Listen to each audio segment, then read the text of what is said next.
মুসলিমনগরে সর্বস্তরের জনগণের আয়োজনে মাদক বিরোধী মানববন্ধন অনুষ্ঠিত।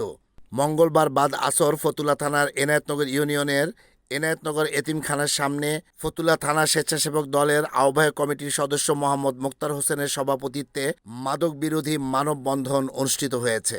মুসলিমনগরের সর্বস্তরের জনগণের উদ্যোগে আয়োজিত মানববন্ধনে এলাকার মুরব্বী, যুব সমাজ, শিক্ষক, মসজিদের ইমাম, সাংবাদিক সহ সর্বস্তরের মানুষ উপস্থিত ছিলেন।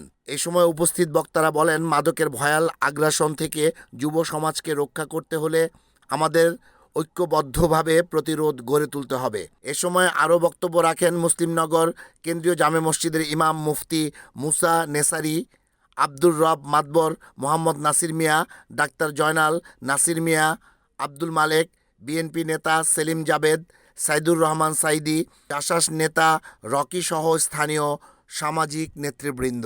সমাপনী বক্তব্যে সভাপতি মোক্তার হোসেন বলেন, এই মুসলিমনগরে তারা মাদক ব্যবসা করে, তারা মাদক সেবন করে, তাদেরকে আমরা চিনি, তাদেরকে আমি সতর্ক করে বলে দিচ্ছি, যদি তোমরা সহ ইচ্ছায় ফিরে আসো তাহলে তোমাদেরকে ওয়েলকাম। আর যদি আমাদের এর ব্যবস্থা নিতে হয় তাহলে তোমাদের পিঠের চামড়া থাকবে না। আমরা যেখানে মাদক ব্যবসায়ীকে পাবো সেখানে আমাদেরকে বন্দোবস্ত করবো এবং পুলিশের হাতে সুপর্দ করবো। যদি আমরা আজ হাতে তুলে নেই কোনো ছাড় পাবে না, পালিয়ে যাওয়ার রাস্তা পাবে না। তাই এখনো সময় আছে, তোমরা সাবধান হয়ে যাও। আগামীকাল থেকে তোমাদেরকে আর সাবধান করা হবে না, তোমাদের প্রতি অ্যাকশন নেওয়া হবে। আমি আমাদের ভোগ থানা আইন শৃঙ্খলা বাহিনীর উদ্দেশ্যে বলতে চাই, আমরা দেখতেছি আইন শৃঙ্খলা বাহিনী সব জেনেও তারা নীরব ভূমিকা পালন করছে।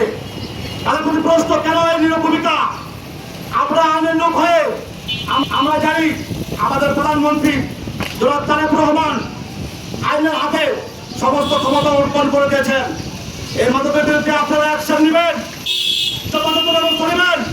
যদি আপনারা জানেন তাহলে আমরা এলাকাবাসী আইনকে হাতে নিতে বাধ্য হব। আমাদের নারায়ণগঞ্জের গণমানুষের নেতা জনাব জাকির খান, আমরা এলাকা ভিত্তিক এবং মুসলিম এলাকাবাসী আমাদের এই মাদক নিধন কর্মসূচিকে সফল করার লক্ষ্যে জনাব জাকির খান সাহেবের সহযোগিতা কামনা করি। তিনি আমাদের এই সব কর্মসূচিকে সফল করার লক্ষ্যে সহযোগিতা করবেন ইনশাআল্লাহ। রিপোর্ট আহমেদ শরীফ, NAN TV, নারায়ণগঞ্জ।